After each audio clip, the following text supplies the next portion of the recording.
அருமை சொந்தங்களே, இன்னைக்கு பட்ஜெட் விளக்க பொதுக்கூட்டம் தமிழகத்தில் போட வேண்டிய கட்டாயமும் நிர்பந்தமும் நமக்கு இருக்குங்க ஐயா. ஒரு பட்ஜெட்டும் தொலைக்காட்சியில் வருது, அடுத்த நாள் செய்தித்தாளில் வருது, நம்ம எல்லோருக்கும் தெரியும். ஆனால் நம்முடைய முதலமைச்சர் ஐயா மு.க. ஸ்டாலின் அவர்கள் அவர் போடுற பட்ஜெட்டு விளக்கு உரை பொதுக்கூட்டத்துக்கு எங்கேயும் போனது கிடையாது. ஆனால் மத்திய அரசு போடுற பட்ஜெட்டுக்கு கிளம்பி போவார் பேசுறதுக்கு. இந்த அநியாயத்தை பார்த்துருக்கிறீங்களா?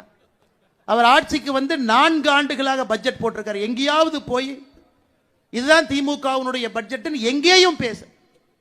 திருவள்ளூரில் சில நாட்களுக்கு முன்பு சென்று மத்திய அரசு போட்டிருக்கக்கூடிய பட்ஜெட் சரியில்லை, தமிழகத்திற்கு எதிரான பட்ஜெட் இது பீகார் பட்ஜெட், இது ஏழை எளிய மக்களுக்கு எதிரான பட்ஜெட் அப்படின்னு பேசிட்டு வந்து அமர்ந்திருக்கின்றார். அதிலேயே நமக்கு தெரிகிறது, எப்போ ஒரு முதலமைச்சர் அவர் போடுற பட்ஜெட்டை போய் பேசாம மத்திய அரசு போடக்கூடிய பட்ஜெட்டை குறை சொல்லுகின்றாரோ அது ஒரு சிறப்பான பட்ஜெட் என்பது அவர் எப்ப திருவள்ளூருக்கு போனாரோ அப்பவே நமக்கு தெரியுது. அதுவும் இன்னைக்கு நடந்து கொண்டிருப்பது சாதாரண ஒரு ஆட்சி இல்லைங்க. உலக நாடுகள் எல்லாம் திரும்பி பார்க்கக்கூடிய அற்புதமான ஆட்சி. எங்கே சென்றாலும் கூட மிகப்பெரிய மரியாதையோடு வலம் வந்து கொண்டிருக்கக்கூடிய பாரத பிரதமர் நரேந்திர மோடி அவருடைய ஆட்சி.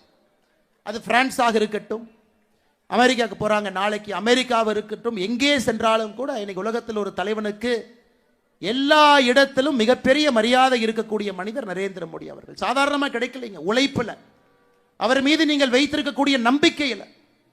ஒரு பட்ஜெட்டும் அளித்த பிறகு பட்ஜெட்டை போட்டுட்டோம் போயிட்டோங்கிறது கிடையாதுங்க. ஒரு ஆண்டு காலத்தில் போட்டிருக்கக்கூடிய பட்ஜெட்டை முழுமையாக அமல்படுத்தி மக்களுடைய நம்பிக்கையை பெற்று ஒரு பட்ஜெட் அல்ல, 2 பட்ஜெட் அல்ல, 10 பட்ஜெட்டுகளை தாண்டி தொடர்ச்சியாக 11வது பட்ஜெட்டையும் அளித்து இன்னும் பல 100 பட்ஜெட்டுகளை அளிக்க இருக்கக்கூடிய பாரதிய ஜனதா கட்சியினுடைய ஒப்பற்ற தலைவனாக இருக்கக்கூடிய நரேந்திர மோடி அவர்களுடைய 11வது பட்ஜெட்டுங்க ஐயா. நிர்மலா சீதாராமன் அம்மா அவர்களுடைய 8வது பட்ஜெட்.